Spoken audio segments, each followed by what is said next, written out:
কারণ মাথার টুপি দেখলে তাকে জান্নাতি মানুষ বলা যায় না, মুখে দাড়ি রাখলেই তাকে জান্নাতি মানুষ বলা যায় না, মাথায় পাগড়ি দিলেই জান্নাতি মানুষ হওয়া যায় না। আমি বলি ভাই, যদি দাড়ি রাখলেই সবাই জান্নাতি মুমিন হয়ে যেত, তাহলে তো আল্লাহু আকবার রবীন্দ্রনাথ ঠাকুর 1 নম্বর জান্নাতি মানুষ হয়ে যেত। মাথায় টুপি দিলেই যদি সবাই মুমিন জান্নাতি হয়ে যেত, তাহলে স্বামী বিবেকানন্দ 1 নম্বর জান্নাতি মানুষ হয়ে যেত। আমরা তাও টুপি খুলি, আর বিবেকানন্দ টুপি খুলতো না। মাথায় পাগড়ি দিলেই যদি সবাই জান্নাতি মানুষ হয়ে যেত, তাহলে ভারতের শিখিরা আমাদের আগেই জান্নাতে যেয়ে দাঁড়িয়ে থাকতো। তবে দাড়ি টুপি পাগড়ি নবীর সুন্নাহ আপনাকে মানতেই হবে, মাস্ট বি। তবে অতক্ষণ পর্যন্ত আপনার দাড়ি, আপনার টুপি, আপনার পাগড়ির মূল্য আল্লাহর কাছে হবে না, যতক্ষণ পর্যন্ত, হে জান্নাতের দাবিদার মুমিন ভাইরা, যতক্ষণ পর্যন্ত আপনার গোটা জীবনের পা থেকে মাথা পর্যন্ত, রান্নাঘর থেকে জাতীয় জীবন পর্যন্ত, আপনার জীবনের ব্যক্তি জীবন, পারিবারিক জীবন, সামাজিক জীবন, রাষ্ট্রীয় জীবন, সকল জায়গায় আল্লাহর দেওয়া বিধিবিধানকে জীবনে মেনে নিতে না পারবেন, মানুষের তৈরি করা আইনকে কবর দিবেন। শুধু তাই না, পৃথিবীর সব নেতার আদর্শকে, লেনিনের আদর্শ, কার্ল মার্ক্সের আদর্শ, দুনিয়ার সব নেতার আদর্শ নিজের জীবন থেকে লাথি দিয়ে দূরে সরিয়ে দিয়ে একমাত্র নবী মুহাম্মদুর রাসূলুল্লাহ সাল্লাল্লাহু আলাইহি সাল্লামের আদর্শ মেনে নিতে না পারবেন, ততক্ষণ পর্যন্ত আপনার দাড়ি টুপি পাগড়ি হলেও আপনি মুমিন হতে পারবেন না। একটু কথা আওয়াজ দিয়ে বলেন, ঠিক না বেঠিক?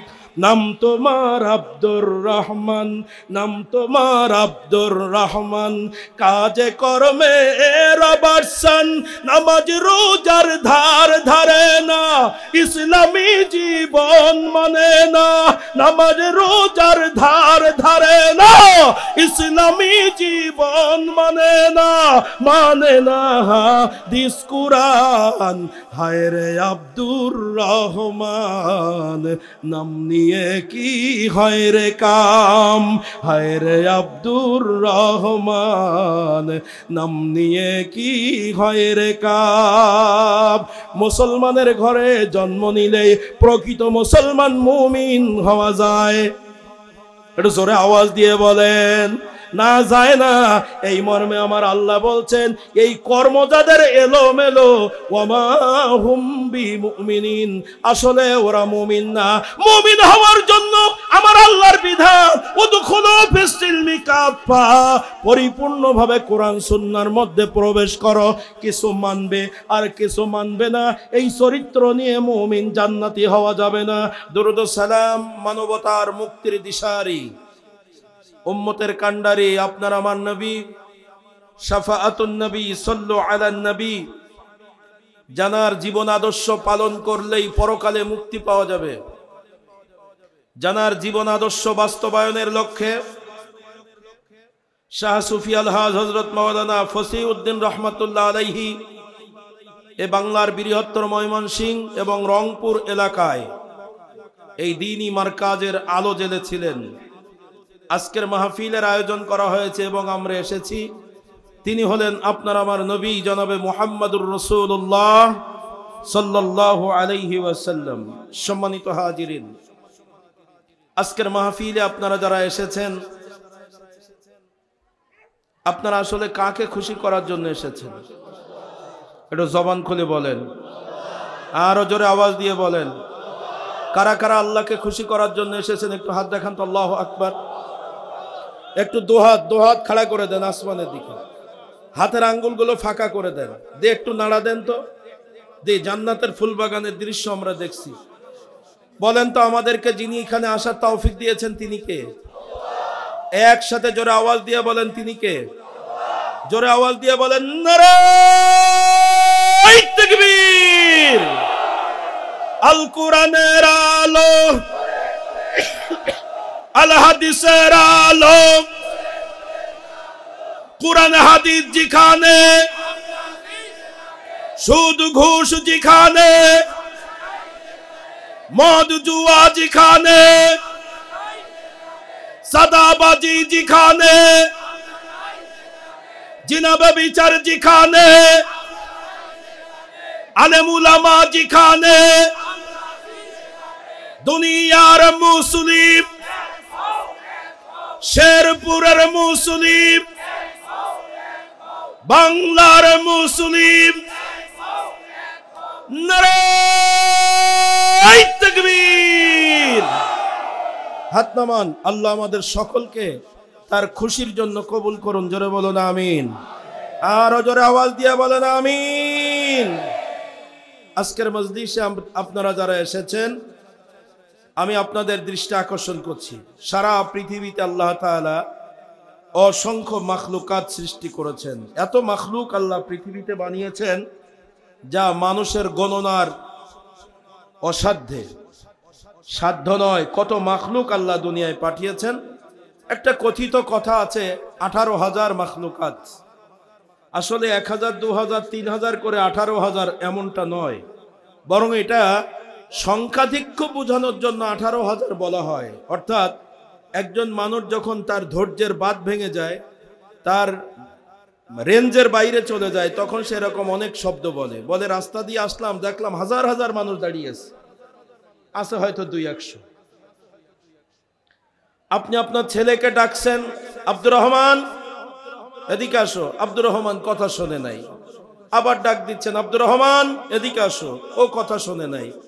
তো আপনার যখন রাগ বেড়ে যাচ্ছে, আপনার কথা শুনছে না, তখন তার কাছে যেয়ে হয়তো একটা থাপ্পড় দিবেন, আর জোর করে ডাক দিয়ে বলবেন, এই তুই কানে শুনিস না, তোরে 1000 বার ডাকতেছি। কি কথা বলেন, ঠিক না বেঠিক? ডাকলেন কয়বার? 2 বার, 3 বার, 4 বার। ধৈর্য যখন হারিয়ে যায় তখন বললেন যে 1000 বার ডাকছি। এই যে সংখ্যাধিক্য বোঝানোর জন্য আমরা 1000 শব্দ ব্যবহার করি, শত শব্দ ব্যবহার করি। তো আল্লাহ তাআলা এত মাখলুক বানিয়েছেন আমরা জানি না। আজকে শেরপুরের মানুষ, যদি আপনি আমার জন্মভূমি সাতক্ষীরায় যান, তাহলে শেরপুরে যেই সমস্ত পাখি দেখা যায়, সাতক্ষীরায় গেলে দেখবেন আমাদের সুন্দরবনে অনেক অন্য রকমের পাখি আছে যেটা শেরপুরে নাই। আবার সাতক্ষীরায় যে সমস্ত পাখি পাওয়া যায়, সাপ পোকড় পাওয়া যায়, পোকামাকড় পাওয়া যায় সুন্দরবনে গেলে, ওটা আপনাদের শেরপুরেও নাই।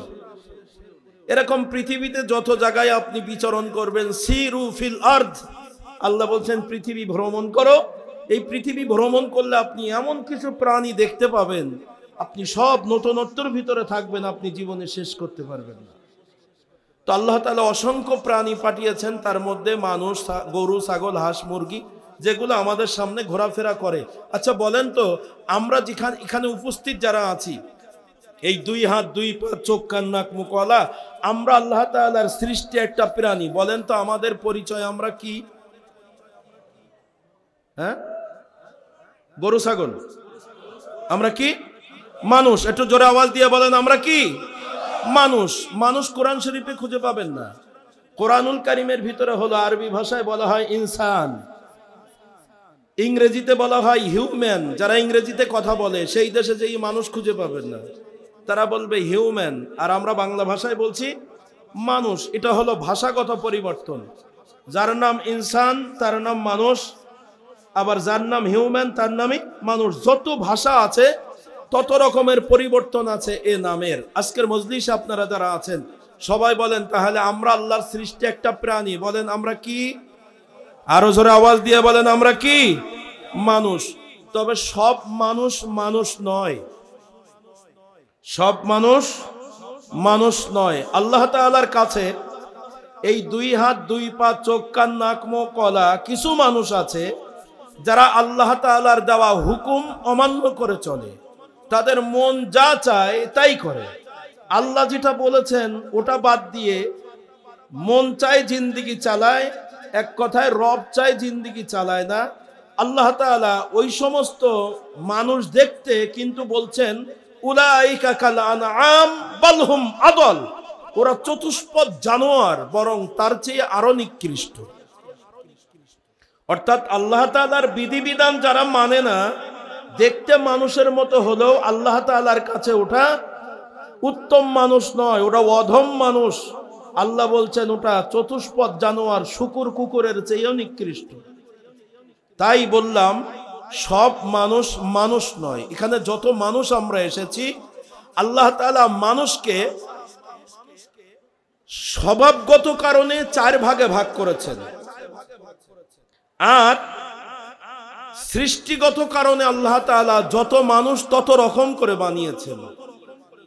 কোন মানুষের সাথে কোন মানুষের মিল নাই, হাঁটার মিল নাই, বসার মিল নাই, চেহারার মিল নাই। কি কথা আওয়াজ দিয়ে বলেন ঠিক না বেঠিক? পৃথিবী বড় আল্লাহ বিচিত্র করে তৈরি করেছেন।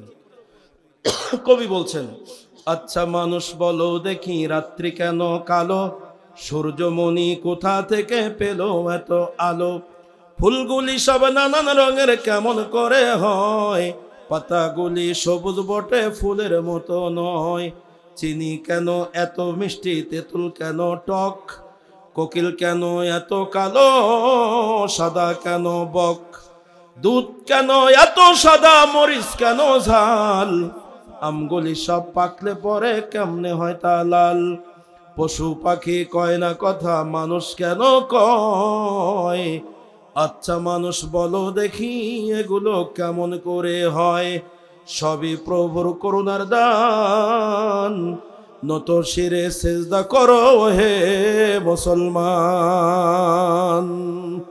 একটু সুবহানাল্লাহ বলা যায় না? এই যে সুবহানাল্লাহ বললে জান্নাতের মধ্যে একটা বিরাট বড় গাছ তৈরি হয়, রাসূল বলেছেন, বুখারীর হাদিস। কিন্তু এটা স্বেচ্ছায় বললে গাছ তৈরি হয়, আর আমরা হুজুররা বলছি জোরে বলেন সুবহানাল্লাহ, আর আপনি বললেন সুবহানাল্লাহ। এই সুবহানাল্লাহ বললে নেকি হয়, কিন্তু গাছ তৈরি হয় না। এই জন্য আল্লাহর সৃষ্টি, আল্লাহর নিয়ামতের শুকরিয়া করে একটু স্বেচ্ছায় সুবহানাল্লাহ বললেই আল্লাহ তাআলা জান্নাতের মধ্যে কি বানিয়ে দেয়? গাছ বানিয়ে দেয়। এই গাছটা এত বড় হয়, বুখারী শরীফের বর্ণনায় আসছে যে জান্নাতের মধ্যে সুবহানাল্লাহর গাছটা এত বড় হবে, দুনিয়ার কোন দ্রুতগামী ঘোড়া যদি 100 বছর ধরে দৌড়ায় তবুও সেই গাছের ছায়া দৌড়ায় শেষ করতে পারবে না। এইবার গাছ হয়েছে, এইবার আপনাদের গাছ হয়েছে। আলোচনার শুরুতে একটা অভয় বাণী দেই। কোন কারণে, আমলের ত্রুটির কারণে যদি আপনি হাসরের ময়দানে জাহান্নামী হয়ে যান, সে সময় আপনি একটা আপিল করতে পারবেন। কিরকম আপিল? দেখেন, আমাদের দেশে কোনো মামলার যদি রায় হয়, এরপরে সুপ্রিম কোর্টে, হাইকোর্টে একটা আপিল করা যায়, যায় কি যায় না বলে? যায়। এখন তাই বলে যার ফাঁসি হয়ে গেল 2-1 দিন আগে, গতকালকে, উনি কিন্তু যতক্ষণ হাজিরা না দেবেন উনি আর আপিল করতে পারবেন না। জানার কারণে আমরা 10 বছর এখানে ওয়াজ করতে পারিনি। ও চাষি যেহেতু এখন ওপারে আছে, চাষি না আসা পর্যন্ত কিন্তু উনি আর আপিল করতে পারবেন না। কি কথা কন ঠিক না বেঠিক? এখন আপনি আপিল করতে পারবেন কেন? আপনি তো আল্লাহর সামনে উপস্থিত। কোন কারণে স্লিপ অফ টাং, কথার ভুল, অন্য কারণে, ভুলের কারণে আপনি জাহান্নামী হয়ে যাচ্ছেন, ও সময় বলতে পারবেন রব্বুল আলামিন 2025 সাল 18ই নভেম্বর, আল্লাহ তোমার একজন গোলাম মাওলানা ফসিউদ্দিন রহমাতুল্লাহ আলাইহি পীর সাহেবের দরবারে বসে আল্লাহর একজন গোলাম আব্দুস সামাদ আজাদের জবান থেকে শুনেছিলাম, আল্লাহ তোমার নিয়ামতের শুকরিয়া আদায় করে একটাবার সুবহানাল্লাহ বললে নবী বলেছেন জান্নাতের মধ্যে একটা গাছ তৈরি হয়। ও মায়ার আল্লাহ, ওই দিন যে আমি অনেকবার সুবহানাল্লাহ ইচ্ছা করে তোমার খুশির জন্য বলেছিলাম, আজকে জান্নাতের মধ্যে আমার গাছ আছে, আমার ভুলের কারণে তুমি আমাকে জাহান্নামে দিবা, তো আমার জান্নাতের গাছের তলায় থাকবে কে? আল্লাহ বান্দাকে মাফ করে দেওয়ার জন্য শুধু ওসিলা খুঁজবেন। কি কষ্ট হচ্ছে আপনাদের? তাহলে আবারও বলছি শোনেন, ডিমগুলি সব একই রকম, পার্থক্য নেই মোটে, সাদা কালো বাচ্চাগুলো কেমন করে ফোটে, আমরা সবাই বাস করি এই পৃথিবী রঙ্গে, হাতের লেখা মুখের চেহারা মেলে না কারোর সঙ্গে, আর মেলে না গলার স্বর আর বুড়ি আঙুলের টিপ, আল্লাহ পাক একজন আছে প্রমাণ হলো ঠিক। একটু জোরে আওয়াজ দিয়ে বলেন আল্লাহ কয়জন? আরো জোরে আওয়াজ দিয়ে বলেন আল্লাহ কয়জন? ওই এক আল্লাহ রাব্বুল আলামিন মানুষকে আকৃতিগত কারণে বিভিন্ন রকমের বানিয়েছেন। কাউকে বানাইছেন লম্বা, কাউকে বানাইছেন খাটো, কাউকে বানাইছেন ফর্সা, আবার কাউকে বানাইছেন কালো, কাউকে বানাইছেন মোটা, আবার কাউকে বানাইছেন পাতলা। কারোর চেহারার সাথে কারোর চেহারার মিল নাই, কারোর হাঁটার সাথে কারোর হাঁটার মিল নাই, কারোর বসার সাথে কারোর কণ্ঠের সাথে কারোর কণ্ঠের মিল নাই। এই বিচিত্র পৃথিবী, একটু জোরে আওয়াজ দিয়ে বলেন তো কে বানিয়েছেন? আরো জোরে আওয়াজ দিয়ে বলেন কে বানিয়েছেন? তাই মানুষকে আল্লাহ আকৃতিগত কারণে বিভিন্ন রকমের বানাইলেও আমার মায়ার আল্লাহ পবিত্র কোরআনুল কারীমে এ মানুষের স্বভাবের দিকে তাকাইয়া, মানুষের কর্মের দিকে তাকাইয়া মানুষকে কোরআনুল কারীমে 4 ভাগে ভাগ করেছেন। একটু সবাই জোরে আওয়াজ দিয়ে বলেন মানুষ কয় ভাগ? স্বভাবগত কারণে আমার আল্লাহ বলেছেন 4 ভাগ, আকৃতিগত কারণে যত মানুষ তত ভাগ, স্বভাবগত কারণে কর্মের কারণে 4 ভাগ। নাম্বার 1, পৃথিবীতে একদল মানুষ আছে যারা আপনার আমার মতন আকৃতিতে 2 হাত 2 পা চোখ কান নাক মুখওয়ালা। আমার আল্লাহ তাআলা ওই মানুষকে বিবেক নামের মহা দৌলত দান করে নাই। ওরা ভালো মন্দ বোঝে না, ওরা হালাল হারাম বোঝে না। এমপি প্রার্থী হিসাবে আসছেন হাফেজ রশিদুল ইসলাম, খালি দোয়া চাইবেন। আসছে? জি আসছে। আসুক, স্টেজে আসলেই হয়ে যাবে। রশিদুল ভাই আসছেন? ওয়ালাইকুম আসসালাম। আলহামদুলিল্লাহ, একটু জোরে আওয়াজ দেন নারায়ে তাকবীর। ভাই আমি আপনাদের এখানে বয়ানে আসছে, আমি উত্তরা পশ্চিম থানার উলামা ওয়ার্ডের দায়িত্বশীল একটা থানার, আর আমার ভাই মহানগরের বর্তমান ধানমন্ডির একটা থানা আমির এবং সারা বাংলাদেশের সাবেক শিবিরের সভাপতি ছিলেন। উনি বাংলাদেশের একদম গৌরবময় একটা মডেল ইসলামের মানুষ, এজন্য উনি স্টেজে আসছেন। এই মুহূর্তে উনি আমাদের নমিনি আপনাদের শেরপুর সদরের। এখানে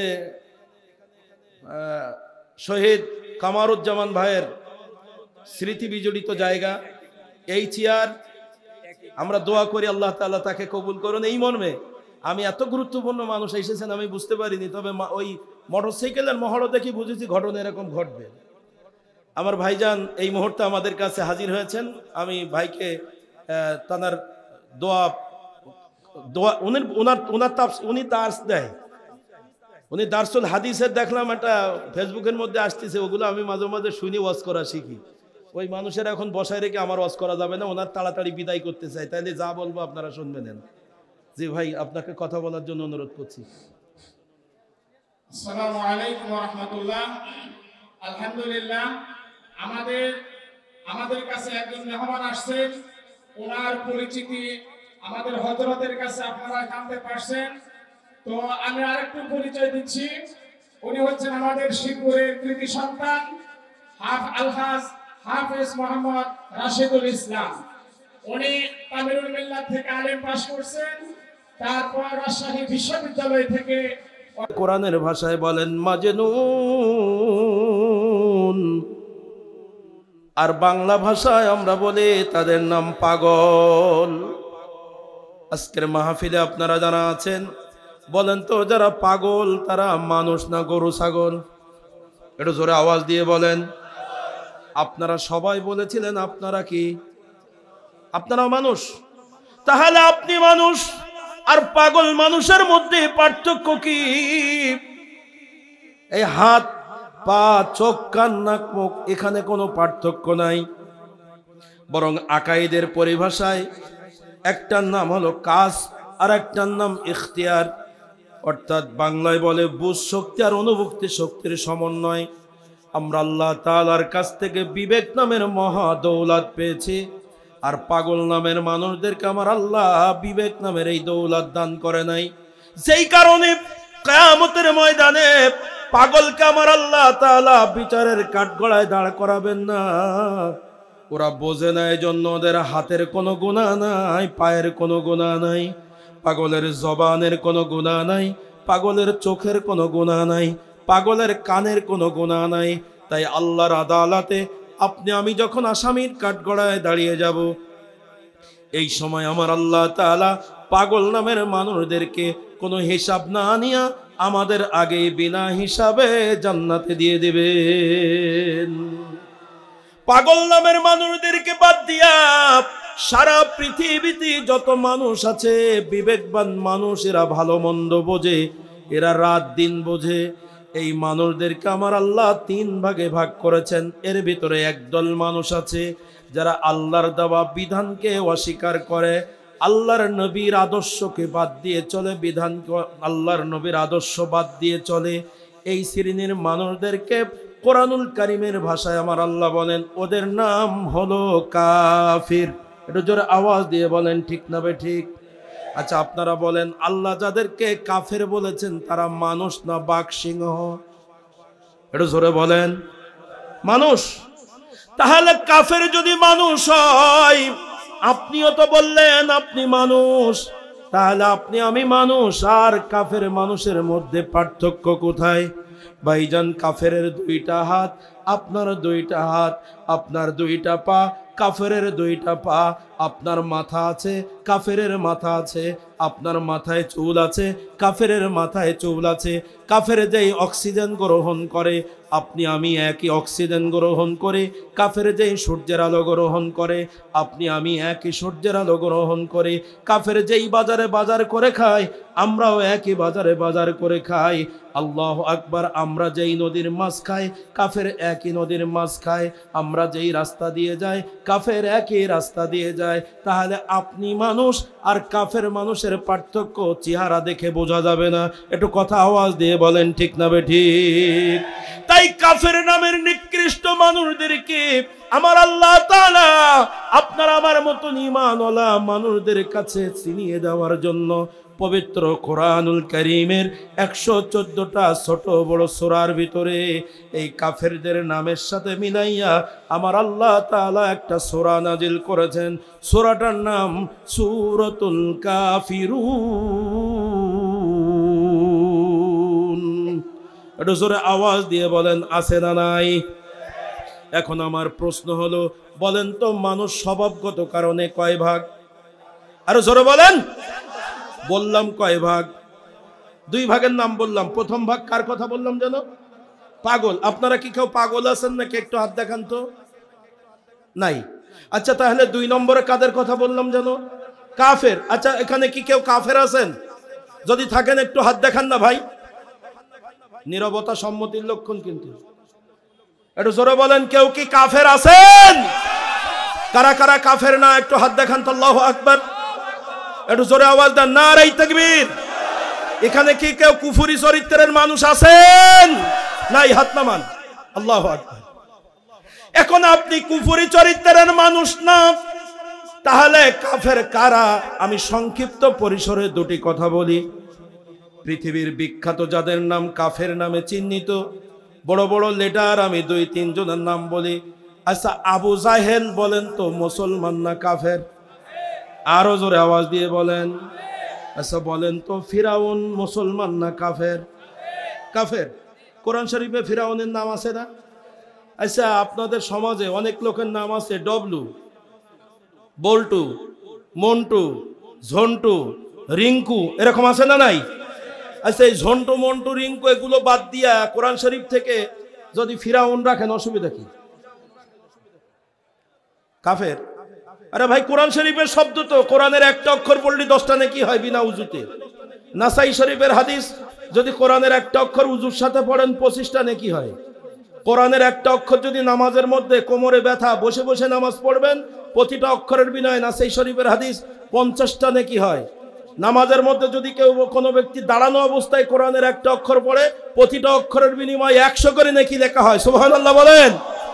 তা আপনার ছেলেদের নাম ফিরাউন রাখলেন না কেন? ওই মানুষটার চরিত্র খারাপ ছিল, নাম খারাপ না। ফিরাউন তো একটা বাদশার নাম, মিশরের বাদশাদের উপাধি ছিল ফিরাউন। কিন্তু ফিরাউন নাম আমরা রাখছি না, ওটা চরম খারাপ। ওই লোকটা চূড়ান্ত কাফের। আবু জাহেল নাম রাখছি না কেন? চূড়ান্ত কাফের। মজার কথা, সিরাত ইবনে হিশামের মধ্যে বর্ণনা আছে যে আল্লাহ রসুলের যখন বিয়ে হলো মা খাদিজাতুল কুবরা রাদিয়াল্লাহু তাআলা আনহার সাথে, রসুলের বয়স 25, মা খাদিজার বয়স 40। ওই বিয়ের সময় যত মানুষ আনন্দ করেছিল মক্কার মানুষ, তার ভিতরে আবু জাহেল দব বাজিয়ে বাজিয়ে সবচেয়ে বেশি নেচে নেচে আনন্দ করেছিল। মুহাম্মদ ইবনে আব্দুল্লাহর আজকে বিয়ে হলো, আরবের সবচেয়ে সম্ভ্রান্ত পরিবারের অপরূপা সুন্দরী এই খাদিজার সাথে বিয়ে হয়েছে। এই আনন্দে আবু জাহেল সবচেয়ে বেশি আনন্দ করেছিল। ওই আবু জাহেলকে আপনি কাফের বলছেন কেন? তার কর্মের কারণে। একটু কথা আওয়াজ দিয়ে বলেন, ঠিক না বেঠিক? আপনারা বললেন আপনারা কেউ কাফের না। আমার সময় কম, আমি বেশি লম্বা সময় কথা বলবো না, আমারও চলে যেতে হবে, কাজ আছে অনেক আমাদের। তো আমি সেই সময়ের মধ্যে একদম সংক্ষিপ্ত পরিসরে হাত উঁচু করলে বললেন আমরা কেউ কাফের না।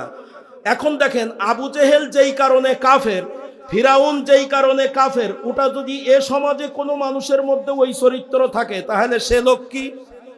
একটু জোরে আওয়াজ দিয়ে বলেন। আসেন ছোট্ট করে বলছি, ফিরাউন যে কারণে কাফের, ফিরাউন যখন মিশরের বাচ্চা, তখন আল্লাহ তাআলা ওই জমানায় পয়গম্বর পাঠাইছেন হযরতে মূসা আলাইহিস সালামকে। জোরে বলেন, ঠিক না বেঠিক? ফিরাউন যখন তার তৈরি করা আইন ও কানুন দিয়ে মিশর চালাচ্ছে, রাষ্ট্রীয় আইন ছিল ফিরাউনের এবং তার নিকটতম কিছু জ্ঞানী পণ্ডিতদের তৈরি করা আইন দিয়ে রাষ্ট্র চালায়, বিচার ব্যবস্থা চলে। ঠিক সেই সময় আল্লাহ তাআলা একটা আসমানি কিতাব পাঠাইলেন, আসমানি কিতাবের নাম তাওরাত। আল্লাহ তাআলা পয়গম্বর পাঠাইলেন মূসা আলাইহিস সালামকে। আল্লাহ রাব্বুল আলামিন বললেন, মূসা আপনি বলে দিন, পৃথিবীর কোন মানুষ যদি জান্নাতি মানুষ হতে চায় তাহলে যেন ফিরাউনের তৈরি করা আইন বাদ দিয়ে আমি আল্লাহর দেওয়া আইন তাওরাতের আইন মেনে নেয়। শুধু তাই না, যদি একজন মানুষ আদর্শবান মানুষ হয়ে জান্নাতি মানুষ হতে চায় তাহলে ফিরাউন নেতা তার আদর্শ জীবন থেকে বাদ দিয়া ও মূসা তোমার আদর্শ যেন তারা মেনে নেয়। আল্লাহর পয়গম্বর মূসা আলাইহিস সালাম সমাজের মানুষের কাছে, ফিরাউন সহ তার দলবলের মানুষের কাছে যখন এই দাওয়াত দিলেন, আল্লাহ আমাদের দুনিয়ায় পাঠিয়েছেন, সুতরাং আল্লাহর দেওয়া বিধিবিধান মানতে হবে, আল্লাহর কথাই তাওরাতের মধ্যে সব, আর আমি আল্লাহর পক্ষ থেকে নবী, আমার আদর্শ মানতে হবে। এ দাওয়াত যখন শুরু করলেন, ওই জমানায় কিছু মানুষ মূসা আলাইহিস সালামকে আদর্শবান নেতা হিসাবে মেনে নিলেন এবং আল্লাহর দেওয়া বিধান তাওরাত মেনে নিলেন কিছু মানুষ। আর ফিরাউন সহ ফিরাউনের সংখ্যাগরিষ্ঠ শক্তিশালী লোকগুলো আল্লাহর দেওয়া বিধান তাওরাতের আইন বাদ দিয়া মানুষের তৈরি করা আইন মেনে নিল। আল্লাহু আকবার, আল্লাহর বিধানকে তারা প্রত্যাখ্যান করেই চলল। নবীর আদর্শ বাদ দিয়া ওই ফিরাউন নামের নেতার আদর্শ তারা পালন করলো। তাই ওই সময় যারা আল্লাহর পয়গম্বর মূসার আদর্শ বাদ দিয়া, আল্লাহর দেওয়া বিধান তাওরাতের বিধিবিধান বাদ দিয়া মানুষের তৈরি করা আইন মেনে নিল এবং পয়গম্বরের আদর্শ বাদ দিয়া দুনিয়ার এই নেতার আদর্শ মেনে নিল, ফিরাউন সহ তাদেরকে আমার আল্লাহ রব্বুল আলামিনের দরবারে সারা পৃথিবীর মুসলমানদের কাছে চূড়ান্ত কাফের নামে তারা চিহ্নিত হয়ে গেল। জোরে বলেন, ঠিক না বেঠিক? আচ্ছা, আবু জাহেল কাফের কেন? ওই একই রোগ। আল্লাহর নবীর বয়স যখন 40 বছর, ততক্ষণ পর্যন্ত আবু জাহেল মক্কার প্রেসিডেন্ট। তার দৃষ্টিতে মুহাম্মদ ইবনে আব্দুল্লাহর মতো এত ভালো মানুষ আর দুনিয়ায় নাই। এই মক্কার আলামিন সবচেয়ে বিশ্বস্ত, পরীক্ষিত বিশ্বস্ত, তার নাম মুহাম্মদ ইবনে আব্দুল্লাহ। আবু জেহেল বলতো মুহাম্মাদের মতো এত ভালো মানুষ আর নাই। আমার নবীর বয়স যখন 40 বছর হলো, আল্লাহ তাআলা আসমানি কিতাব পাঠাইলেন, কোরআন। আমার নবীজির কাছে দাওয়াতের মিশন, নবী আমার দাওয়াত দিলেন, ও মক্কার মানুষেরা, আবু জেহেল সহ তোমাদের কাছে দাওয়াত, আজকে থেকে তুমি আল্লাহর বিধান কোরআনের রীতিনীতি মানবা, আর আমি মুহাম্মদ সাল্লাল্লাহু আলাইহি ওয়াসাল্লাম আল্লাহর প্রেরিত রাসূল, আমার আদর্শ মানতে হবে। লা ইলাহা ইল্লাল্লাহু মুহাম্মাদুর রাসূলুল্লাহ, এই কালিমার দাওয়াত যখন শুরু করে দিলেন, আবু জাহেল এবং তার কিছু লোকজন দলবল তারা নবীকে মেনে নিল না, আল্লাহর দেওয়া বিধান কোরআনের আইন ও কানুন মেনে নিল না। অন্যদিকে আল্লাহর নবীর সাথে আবু বকর, ওমর, ওসমান প্রমুখ সাহাবায়ে কেরাম তারা নবীর আদর্শ মেনে নিল। দুনিয়ার সব নেতার আদর্শ কবর দিল, আল্লাহর দেওয়া বিধান কোরআনের আইন মেনে নিল। আবু জেহেল তার উতবা সাইবা মিলে যে আইন তৈরি করেছে সেটা কবর দিয়ে দিল। সূত্র হলো একটা, আল্লাহর আইন না মানার কারণে আর নবীর আদর্শ না মানার কারণে আবু জেহেল সহ তার অনুসারীরা হয়ে গেল পৃথিবী বিখ্যাত চূড়ান্ত কাফের। একটু সবাই জোরে আওয়াজ দিয়ে বলেন ঠিক না বেঠিক? তাহলে আবু জেহেল যেই কারণে কাফের, ফিরাউন নমরুদ যেই কারণে কাফের, আজও পৃথিবীর ইতিহাসে আমরা যারা বিশেষ করে কাফের না এই মর্মে হাত উঁচু করেছি, আল্লাহর দেওয়া বিধান বাদ দিয়া মানুষের তৈরি করা আইন যেই লোকটা মানে এবং মানাইতে চায়, আল্লাহর নবীর আদর্শ বাদ দিয়া দুনিয়ার অন্য কোন নেতার আদর্শ যেই লোকটা মানে এবং মানাইতে চায়, দাড়ি থাকলেও কাফের, টুপি থাকলেও কাফের, পাগড়ি থাকলেও কাফের, লোকটা চূড়ান্ত কাফের। জোরে বলেন ঠিক না বেটি? কষ্ট হচ্ছে আপনাদের বুঝতে? তাহলে আমরা কেউ কাফের না, কথা কন ঠিক না বেঠিক? তাহলে পরিপূর্ণ কোরআনের পক্ষে আমরা থাকতে রাজি আছি তো ইনশাআল্লাহ? নবীর আদর্শ মানতে রাজি আছি তো ইনশাআল্লাহ? জোরে বলেন। স্বভাবগত কারণে মানুষকে আল্লাহ কয় ভাগে ভাগ করেছেন?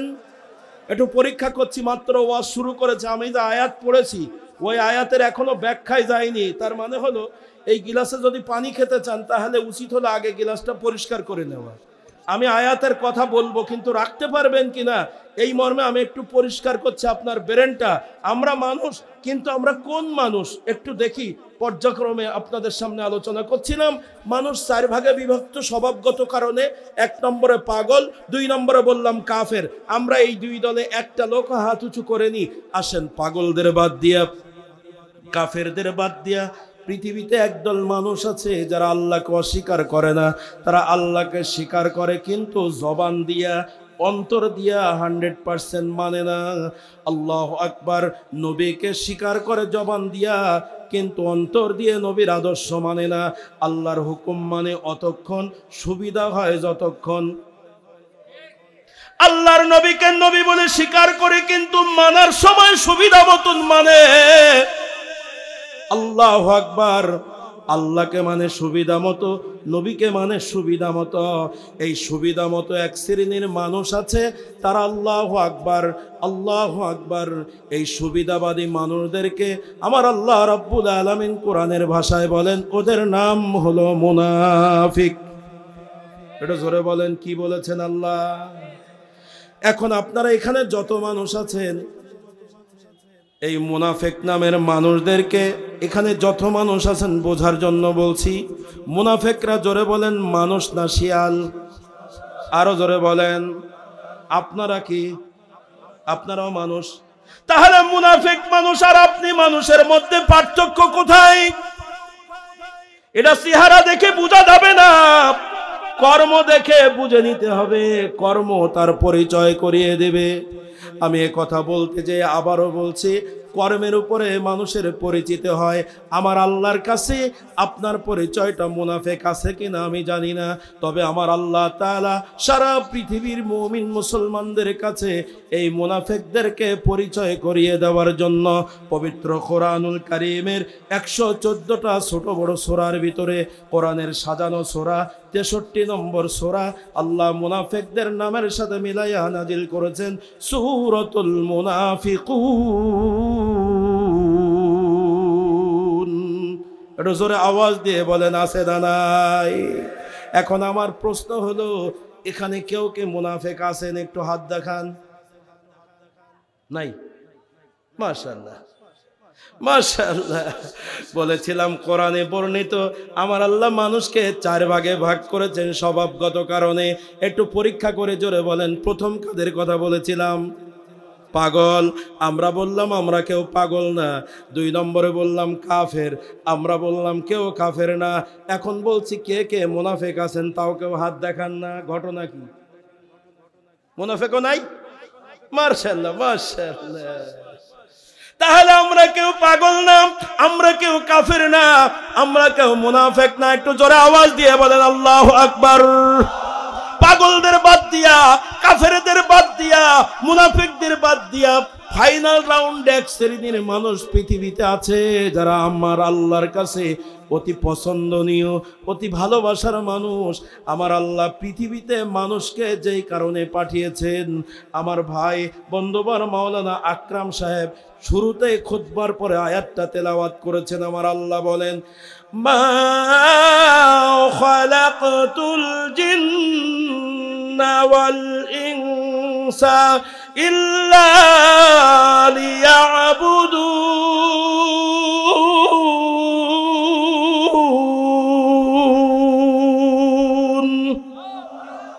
আমার আল্লাহ বলেন, মানুষ আর জিন এই দুইটা জাতিকে শুধুমাত্র কেবলমাত্র একমাত্র আমি আল্লাহ তাআলার দাসত্ব করার জন্য তৈরি করেছি। তাই পৃথিবীর যেই মানুষগুলো তার গোটা জীবনের পা থেকে মাথা পর্যন্ত, রান্নাঘর থেকে জাতীয় জীবন পর্যন্ত, মানুষ তার ব্যক্তি জীবন, পারিবারিক জীবন, সামাজিক জীবন, রাষ্ট্রীয় জীবন, আন্তর্জাতিক জীবন, জীবনের সকল জায়গায় মানুষের তৈরি করা আইনকে নিজের জীবন থেকে লাথি দিয়ে সরিয়ে দিয়ে একমাত্র আল্লাহর দেওয়া বিধান কুরআনুল কারীম নিজের জীবনে মেনে নিয়েছে। শুধু তাই না, পৃথিবীর সব নেতার আদর্শকে নিজের জীবন থেকে দূরে সরিয়ে একমাত্র নবী মুহাম্মদুর রাসূলুল্লাহ সাল্লাল্লাহু আলাইহি ওয়াসাল্লামের আদর্শ যারা নিজেদের জীবনে ধারণ করেছে, আমার আল্লাহ তাআলা ভালোবেসে মহব্বত করে কুরআনুল কারীমের ভিতরে বলেছেন ওদের নাম হলো মুমিন। এটা সুবহানাল্লাহ বলা যাবে না? আর আমার আল্লাহ রাব্বুল আলামিন এই পছন্দনীয় জান্নাতি মুমিন নামের মানুষদেরকে সারা পৃথিবীর মাখলুকের কাছে চিরস্মরণীয় বরণীয় করে রাখার জন্য পবিত্র কুরআনুল কারীমে 114টা ছোট বড় সূরার ভিতরে এই মুমিনদের নামের সাথে মিলাইয়া আমার আল্লাহ আরো একটা সূরা নাজিল করেছেন, সম্মানজনক সূরা। সূরাটার নাম সূরাতুল মুমিনুন। একটু জোরে আওয়াজ দিয়ে বলেন আছে না নাই? বলেন, মানুষ কয় ভাগে বিভক্ত? স্বভাবগত কারণে 4 ভাগে বিভক্ত। তাহলে আমার প্রশ্ন হলো, আপনারা বললেন মানুষ, তাহলে এখন 4 ভাগের কোন ভাগের মানুষ আপনারা? ওয়াজ করব কাদের নিয়ে সেই ভাগ আগে ঠিক করি নেই। যদি বলতেন মুনাফিক তাহলে সেই কায়দায় ঝাড়তাম, যদি বলতেন পাগল তাহলে সেই কায়দায় বলতাম, যদি বলতেন কাফের সেই কায়দায় সোজা করতাম। এখন আপনারা বলেন আপনারা কোন দলের মানুষ? আরো জোরে কোন? আপনারা যেভাবে বলছেন মনে হচ্ছে খলিলির ভাই মুমিন। হ্যাঁ, একটু জোরে বলেন আপনারা কারা গো? মুমিন কারা কারা মুমিন? একটু হাত দেখান তো। হাত একটু একটু উঠছে, বলছে হুজুর না ওই আগের ওই দিকে। হাত একদম খাড়া করে দেন মুমিন ভাইরা, একটু জোরে আওয়াজ দেন। মুমিন কার পছন্দের বান্দা? জোরে আওয়াজ দেন, নারায়ে তাকবীর। হাত নামান। আল কোরআনের সৈনিক আমি, নেই তো কোনো ভয়, এক আল্লাহর গোলাম আমি, এই তো পরিচয় আমার, এই তো পরিচয়। তাহলে আপনারা মুমিন, কথা ঠিক তো? এখন বলেন এই 4 দল মানুষের মধ্যে আমরা যারা মুমিন বলে দাবি করলাম, লক্ষ্য করেন মুমিন মানুষেরা পরকালে হিসাব নিকাশের পরে তারা হবে জান্নাতি। আর প্রথম নম্বর যাদের কথা বলেছিলাম মাজনুন পাগল, তারা বিনা হিসাবে জান্নাতি। এই 2 দল মানুষ জান্নাতি আর 2 দল মানুষ জাহান্নামী। মুনাফিকের চরিত্রের মানুষ যারা তারা জাহান্নামী, কাফেরের চরিত্রের মানুষ যারা তারা জাহান্নামী। একটু জোরে আওয়াজ দিয়ে বলেন কে বলেছেন তারা জাহান্নামী? আরো জোরে আওয়াজ দিয়ে বলেন। পবিত্র কুরআনুল কারীম সূরাতুন নিসা 140 নম্বর আয়াত আমার আল্লাহ রাব্বুল আলামিন বলেন, ইন্নাল্লাহা জামিউল মুনাফিকিনা ওয়াল কাফিরিনা ফি জাহান্নামা জামিআ।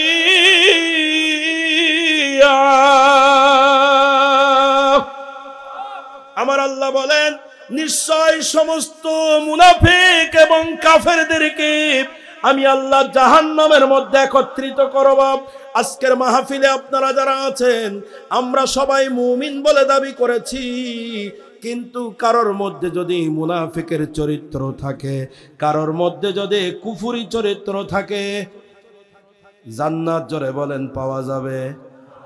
আরো জোরে আওয়াজ দিয়ে বলেন, একটু জোরে আওয়াজ দিয়ে বলেন জান্নাতের মালিককে। আরো জোরে আওয়াজ দিয়ে বলেন জান্নাতের মালিককে। জান্নাতে দিবেন কে? জান্নাতে যাবে কে? হ্যাঁ, এ মুমিন তো বহু বছর। আমি বলেছি জান্নাতে যাবে কে? 1 বছর। আমি কারা বলিনি। আজকের মাহফিলে যারা হাত উঁচু করে জান্নাত চেয়েছেন, আমরা জান্নাতে যাব এ কথা ভুল, আমি জান্নাতে যাব এটাই ঠিক। মনীষীরা বলেছেন, মান আরাফা নাফসাহু ফাকাদ আরাফা রাব্বাহু, মান আরাফা নাফসাহু ফাকাদ আরাফা রাব্বাহু। যে তার নিজেকে চিনবে সে তার রবকে চিনবে। এই মুহূর্তে আপনার 2 পায়ে হাত রেখে আমি অনুরোধ করছি, কারোর দিকে তাকায়েন না। 1 মিনিট। ইংরেজিতে একটা কথা আছে, ওয়েল ইওর ওল মেশিন, নিজের চরকায় নিজে তেল দাও। 1 মিনিট। আমাদের অধিকাংশ মানুষের স্বভাব হলো আমরা অন্যকে নিয়ে সমালোচনা করি, নিজেকে নিয়ে ভাবার সময় পাই না। কথা কোন ঠিক না বে ঠিক? আমি আপনাদের 2 পায়ে হাত রেখে অনুরোধ করছি, 1 মিনিট আপনার বডিটার দিকে তাকান, পৃথিবীর সব ভাবনা ছেড়ে দেন। এখন যদি আপনি মারা যান, মালাকুল মউত যদি আপনাকে এখন আঘাত করে, আপনার পা থেকে মাথা পর্যন্ত আপনার হাতের 3.5 হাত এই বডিটা এখন যদি নিথর হয়ে যায়, বলেন তো আপনি মুমিন হয়ে জান্নাত পাবেন তো?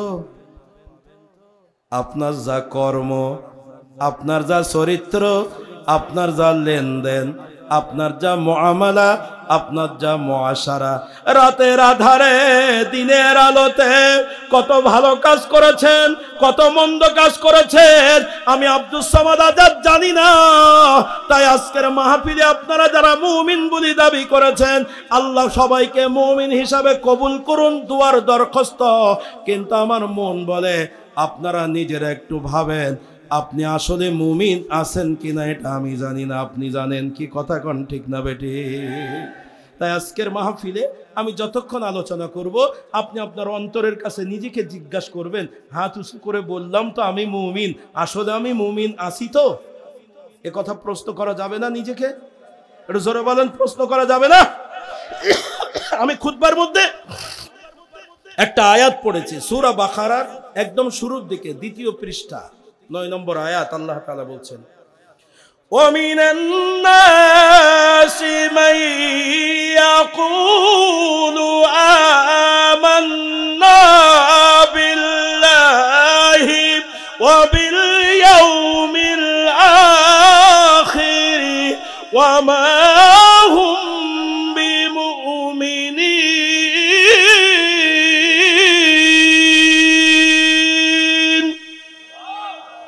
আমার আল্লাহ রাব্বুল আলামিন বলেন, এই মানুষের মধ্যে কিছু মানুষ আছে, আজকের মাহফিলে শুরুতেই জিজ্ঞাসা করেছিলাম আপনারা মানুষ না অন্য কোনো প্রাণী?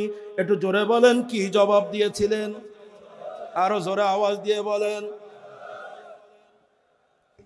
এখন আমি যে আয়াত পড়েছি, আয়াতের মধ্যে আমার আল্লাহ বলেন, এই মানুষের মধ্যে কিছু মানুষ আছে যারা নিজেকে মানুষ বলে দাবি করে।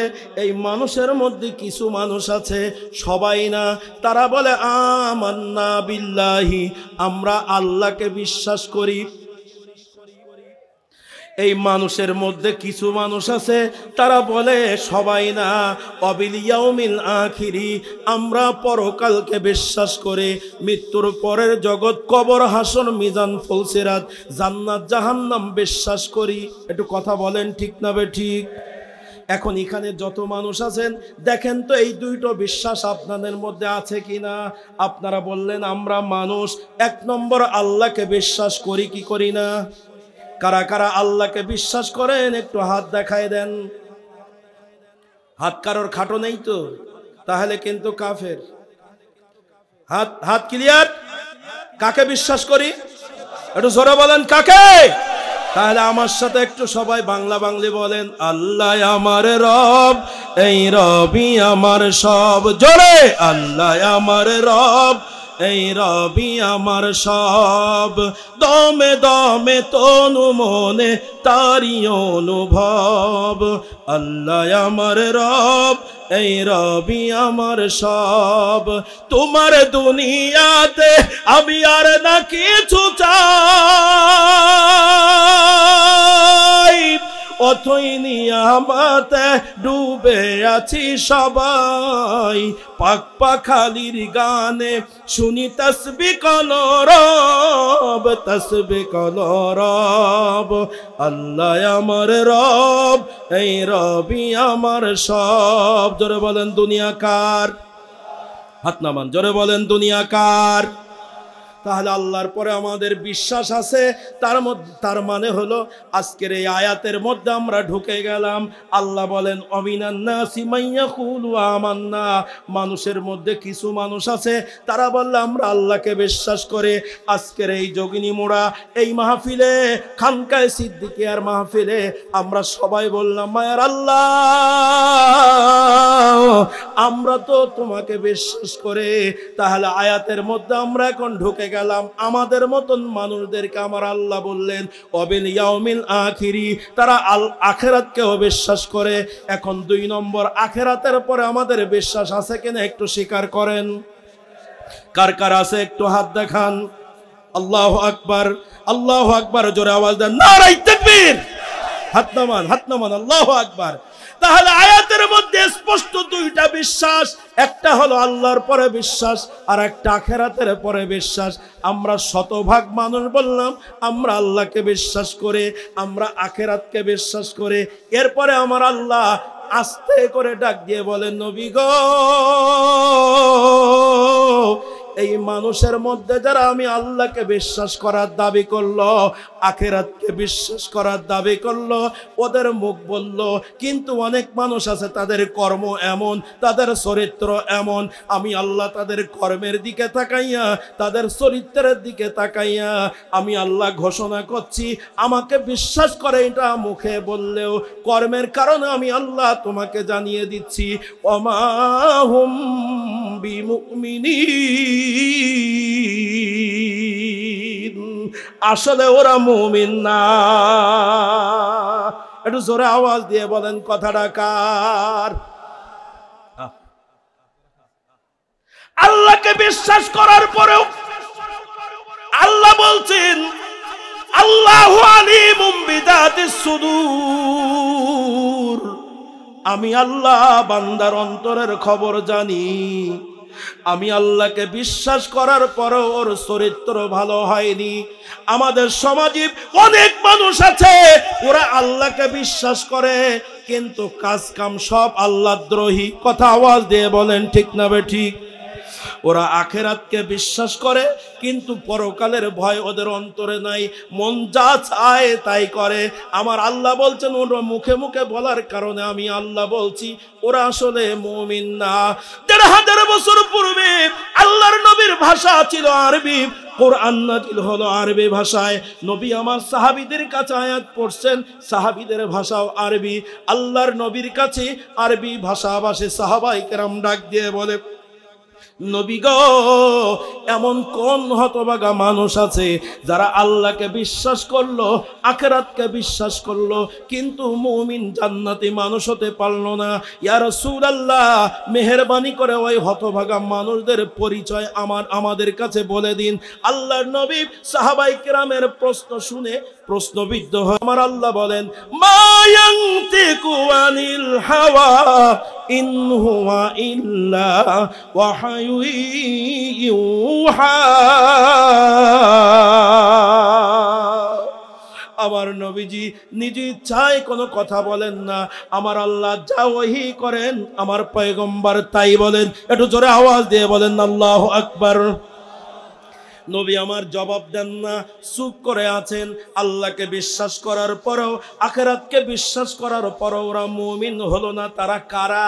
আল্লাহ তাআলা এমন সময় জিবরিল আমিনকে পাঠাইলেন, জিবরিল রে যা, রে জিবরিল যা, আমার বন্ধুর কাছে মেসেজ নিয়ে যা। এই চরিত্রের মানুষ যারা, তারা আমাকে মুখে বিশ্বাস করলো, আমি আল্লাহ তাদেরকে মুমিনের তালিকায় নাম লিখি নাই। তারা কারা?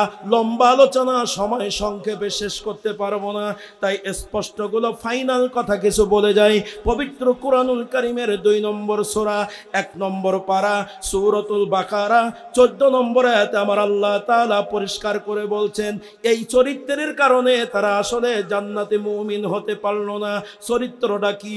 আমার আল্লাহ বলছেন, ওয়াইদা লাকুল্লাযীনা আমানু ক্বালু আমান্না وَإِذَا خَلَوْا إِلَى شَيَاطِينِهِمْ قَالُوا إِنَّا مَعَكُمْ। একটু সবাই জোরে আওয়াজ দিয়ে বলেন আল্লাহু আকবার। আল্লাহ তাআলা বলছেন, ওরা মুমিন বলে হাত দেখাইছে, দেখাতেই পারে, কিন্তু আসলে ওরা মুমিন না। তারা কারা? ওদের রোগ হলো এমন, ওয়াইদা লাকুল্লাযীনা আমানু ক্বালু আমান্না।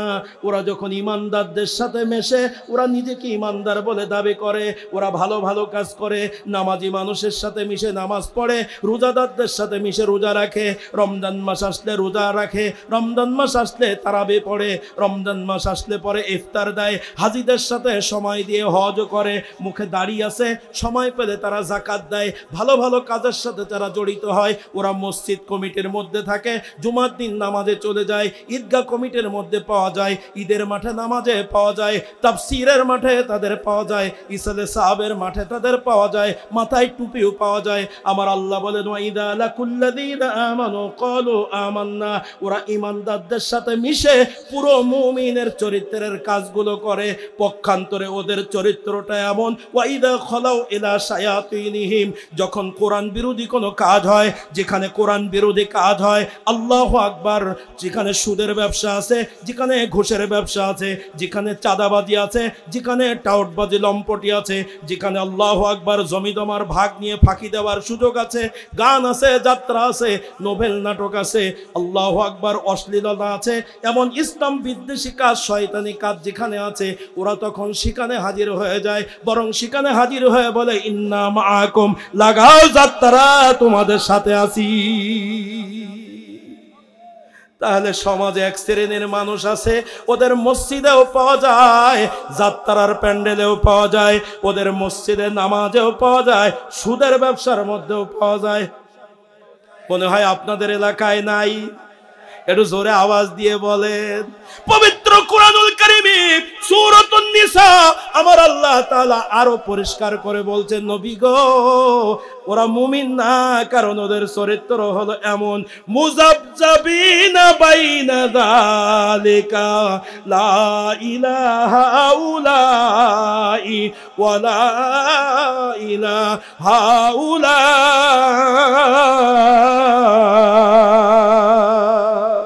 ওরা এদিকেও না, ওরা ওদিকেও না, ওরা দোদুল্যমান, ওরা হলো সুবিধাবাদী। আমার আল্লাহ তাই বলছেন, ওয়ামা হুম বিমুমিনিন।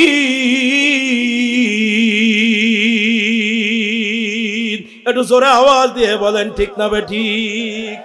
ভাই আমার ফ্যান দিয়ে না জানো, আমি কিন্তু অসুস্থ না, আমি তো আসতেই চাইনি ভাই, আমার কঠিন অবস্থা, আমার প্রচন্ড জ্বরের মধ্যে আছে, হায়ার অ্যান্টিবায়োটিক ওষুধ খেয়ে স্টেজে উঠছি, আমার ঘামার দরকার, আমার জ্বর শরীরে। একটু জোরে আওয়াজ দেন। আপনারা আসেন না গেছেন? মুমিন আছেন তো? মুমিন আছেন তো? যখন যেমন তেমন সেজে হরেক সুরে গাহি গান, মসজিদে যায়, যাত্রায়ও যায়, আমরা কেমন মুসলমান? একটু কথা আওয়াজ দিয়ে বলেন ঠিক না বেঠিক? তাই দুই দিকে যার সুবিধা আছে, আমার আল্লাহ বলছেন, ওমা হুম বিমুমিনিন, আসলে ওরা মুমিন না, আসলে ওরা মুমিন না। এই উচ্চ কথা বলতে বলতে যাচ্ছি, ফাইনালে বলে যাব তারা কারা। আল্লাহ বলছেন ওমা হুম বিমুমিনিন, নেগেটিভ কথাটাকে পজিটিভ দিয়ে বলছেন ওরা আসলে মুমিন না। মুমিন যদি না হয় তাহলে হয় মুনাফিক হবে, না হয় কাফের হবে, না হয় পাগল হবে। আজকের মজলিসে আপনারা যারা আছেন, আমার আল্লাহ কত সুন্দর করে নেগেটিভ কথাটাকে পজিটিভ করে বলছেন ওমা হুম বিমুমিনিন, আসলে ওরা মুমিন না। তাহলে কারা, তারা কারা, তাদের আমরা একটু খুঁজে বের করব। আজকে যোগিনী মোড়ার এই আল্লাহু আকবার খানকায় সিদ্দিকিয়া এই মাহফিলে আমরা একটু তালাশ করতে চাই। কষ্ট হবে আপনাদেরকে ভাই। আমাদের সবার শরীরের মধ্যে আমার আঙুল কেটে গেলে এক ফোঁটা করে একটা জিনিস পড়ে, আমি দেখলাম ওটার রং লাল। আপনাদেরটা আছে নাকি শরীরে? বলেন তো ওটা কি? অক্ত। ও রংপুরে বলে অক্ত, আমি মনে করছি আপনারাও তাই করেন নাকি? রক্ত। আচ্ছা, আমার শরীরের রক্তের রং লাল, আপনাদেরটা কি সাদা? কি সবার লাল? হাই সুবহানাল্লাহ। এখন আমার শরীর থেকে রক্ত নিয়ে একটা পাত্রের মধ্যে দিলাম, পাত্রের গায়ে আমার নাম লিখে দিলাম, আর একটা পাত্রের মধ্যে আপনার রক্ত দিলাম, পাত্রের গায়ে নাম লিখে দিলাম। সবার রক্ত নিয়ে শেরপুরের সবচেয়ে বড় ডাক্তার, আরেকটু সামনে চলে যান, ময়মনসিংহ মেডিকেলের সবচেয়ে বড় ডাক্তার, তার কাছে দেওয়া হলো। ডাক্তার সাহেব, এর ভিতরে এক একজনের নাম লেখা আছে, এক একটা পাত্রে, কাছের পাত্রে এই শিশির মধ্যে রক্ত দেওয়া, নাম লেখা আছে। বলুন তো কার রক্তের গ্রুপ কোনটা? বলেন তো ডাক্তার সাহেব, এই খালি চোখে দেখে কি গ্রুপ বলে দিতে পারবে? ডাক্তার বলবে এটা তো চোখে দেখে বলা যাবে না, সব তো একই রকম দেখা যায়। কি করতে হবে? ডাক্তার বলবো অপেক্ষা করো, ল্যাবরেটরির মধ্যে দিবে, কম্পিউটারের মধ্যে দিবে, 1 মিনিট 5 মিনিট 10 মিনিট পরে সায়েন্সের সূত্র অনুযায়ী এখন রক্তগুলো বের করে এখন ডাক দিয়ে বলবে আব্দুস সামাদ আজাদ, তোমার রক্তের গ্রুপ বি পজিটিভ। কারোর বলবে বি নেগেটিভ, কারোর বলবে এ পজিটিভ, কারোর বলবে এ নেগেটিভ, কারোর বলবে ও পজিটিভ, কারোর বলবে ও নেগেটিভ, কারোর বলবে এ বি পজিটিভ, কারোর বলবে এ বি নেগেটিভ। এরকম রক্তের গ্রুপ ভিন্ন ভিন্ন বের হবে। একটু কথা বলেন ঠিক না বে ঠিক? রক্ত দেখতে সব লাল, কিন্তু আসলে গ্রুপ ভিন্ন ভিন্ন আছে, এটা টেস্ট করা লাগে। তারপরে আজকের মাহফিলে আপনারা সবাই মুমিন বলে দাবি করেছেন, আল্লাহে আমি চেহারা দেখে বলে দিতে পারবো না, কারণ মাথার টুপি দেখলে তাকে জান্নাতি মানুষ বলা যায় না, মুখে দাড়ি রাখলেই তাকে জান্নাতি মানুষ বলা যায় না, মাথায় পাগড়ি দিলেই জান্নাতি মানুষ হওয়া যায় না। আমি বলি ভাই, যদি দাড়ি রাখলেই সবাই জান্নাতি মুমিন হয়ে যেত, তাহলে তো আল্লাহু আকবার রবীন্দ্রনাথ ঠাকুর 1 নম্বর জান্নাতি মানুষ হয়ে যেত। মাথায় টুপি দিলে যদি সবাই মুমিন জান্নাতি হয়ে যেত, তাহলে স্বামী বিবেকানন্দ 1 নম্বর জান্নাতি মানুষ হয়ে যেত। আমরা তাও টুপি খুলি, আর বিবেকানন্দ টুপি খুলতো না। মাথায় পাগড়ি দিলেই যদি সবাই জান্নাতি মানুষ হয়ে যেত, তাহলে ভারতের শিখিরা আমাদের আগেই জান্নাতে যেয়ে দাঁড়িয়ে থাকতো। তবে দাড়ি, টুপি, পাগড়ি নবীর সুন্নাহ আপনাকে মানতেই হবে, মাস্ট বি। তবে অতক্ষণ পর্যন্ত আপনার দাড়ি, আপনার টুপি, আপনার পাগড়ির মূল্য আল্লাহর কাছে হবে না, যতক্ষণ পর্যন্ত, হে জান্নাতের দাবিদার মুমিন ভাইরা, যতক্ষণ পর্যন্ত আপনার গোটা জীবনের পা থেকে মাথা পর্যন্ত, রান্নাঘর থেকে জাতীয় জীবন পর্যন্ত, আপনার জীবনের ব্যক্তি জীবন, পারিবারিক জীবন, সামাজিক জীবন, রাষ্ট্রীয় জীবন, সকল জায়গায় আল্লাহর দেওয়া বিধিবিধানকে জীবনে মেনে নিতে না পারবেন, মানুষের তৈরি করা আইনকে কবর দিবেন।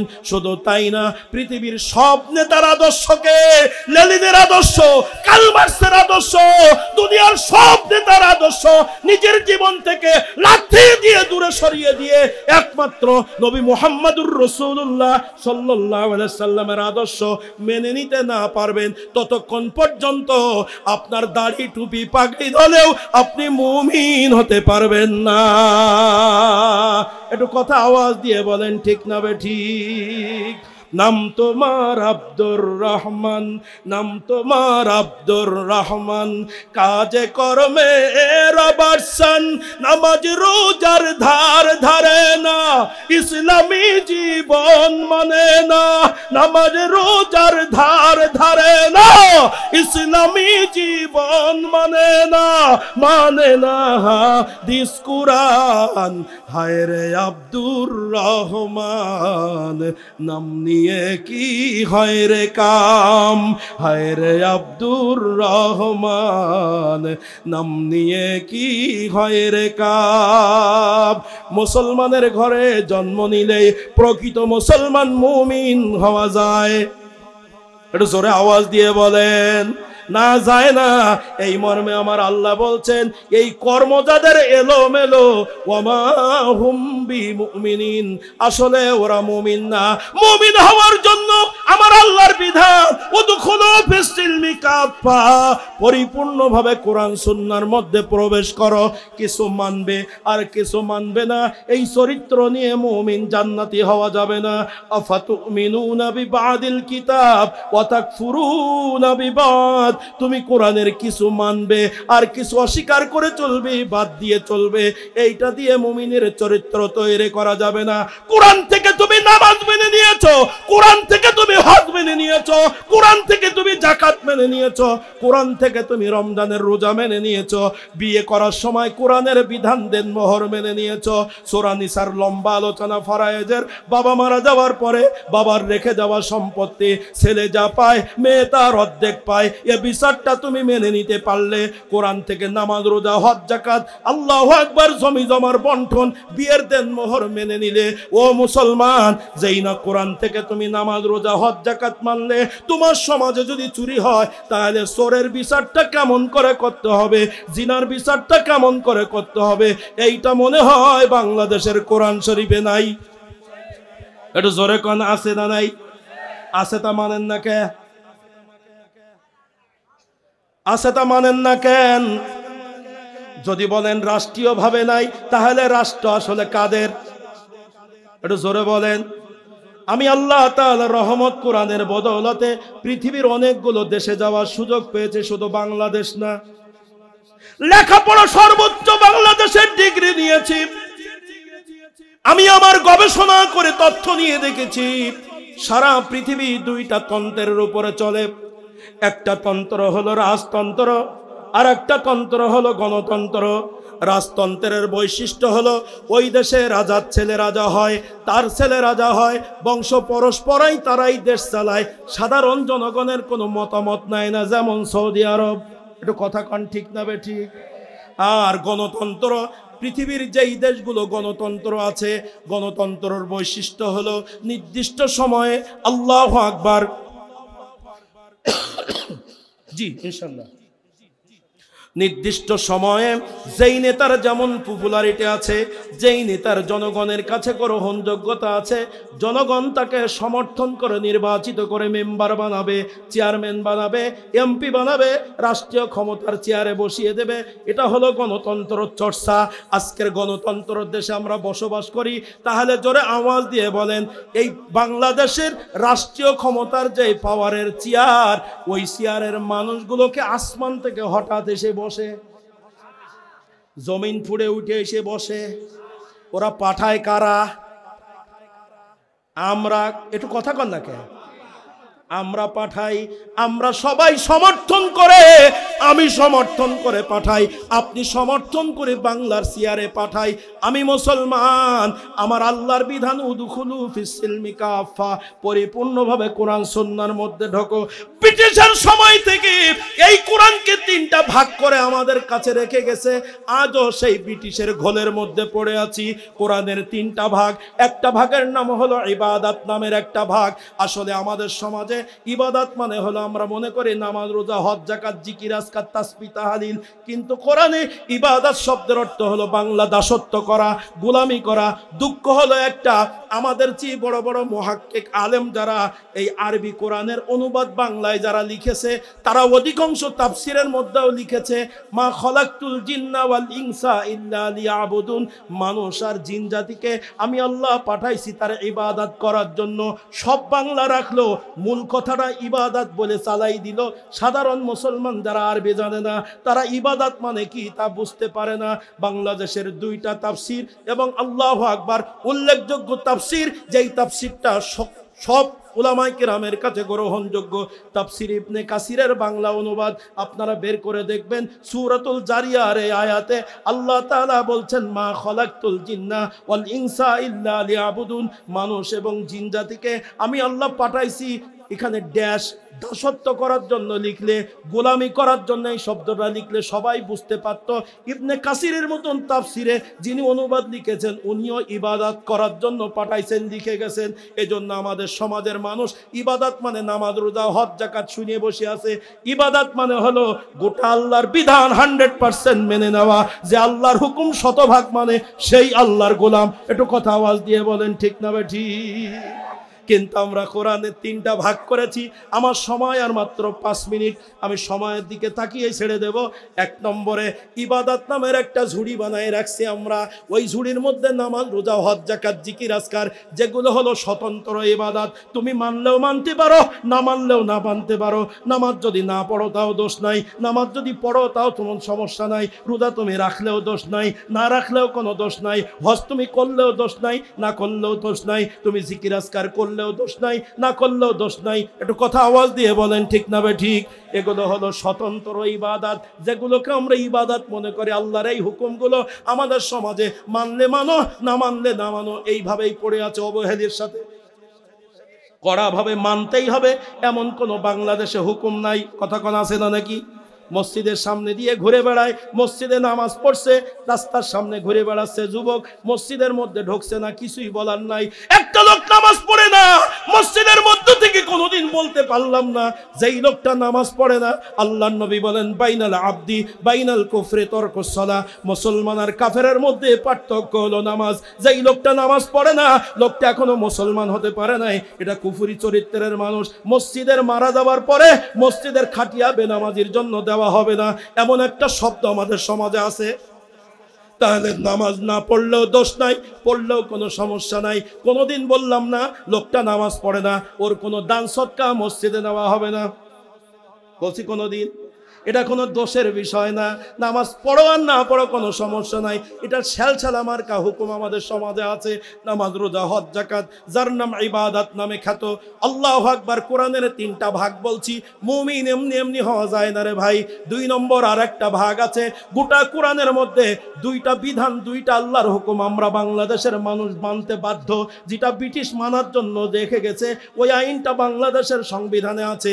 নাম্বার 1, মুসলমান তুমি যেই দলের লোক হও না কেন, বিয়ে করার সময় তোমার দেন মোহর মানতে হবে। একটু কথা বলেন ঠিক না ঠিক? ও আওয়ামী লীগের লোকও বিয়ে করার সময় দেন মোহর মানে, নামাজ পড়ে না কিন্তু দেন মোহর মানতে বাধ্য।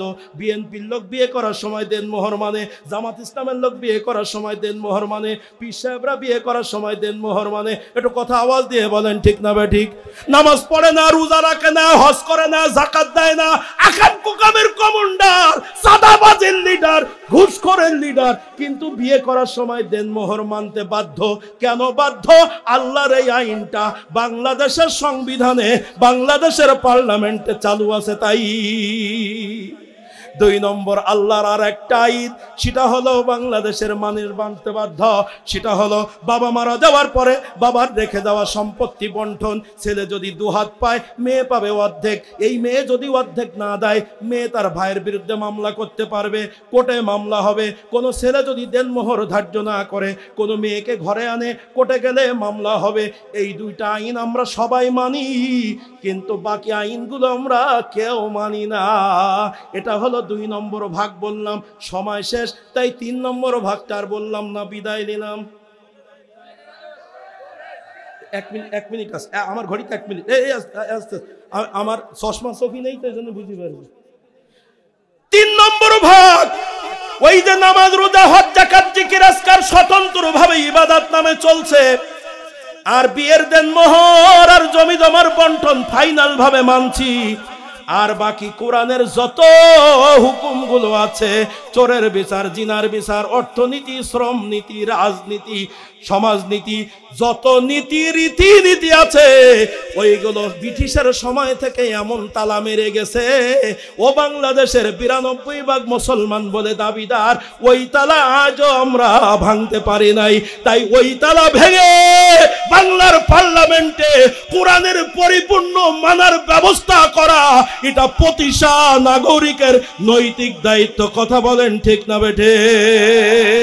তাই বাংলার রাজপথে আল্লাহর দেওয়া আইন, আল্লাহ তাআলা আমাদেরকে খলিফা করে পাঠিয়েছেন, এই খিলাফতের দায়িত্ব দিয়ে সারা বাংলাদেশে কোরআনের পূর্ণাঙ্গ আইন কারা মানতে মুমিন হিসাবে রাজি আছেন, দোয়া তুলে দেখিয়ে দেন।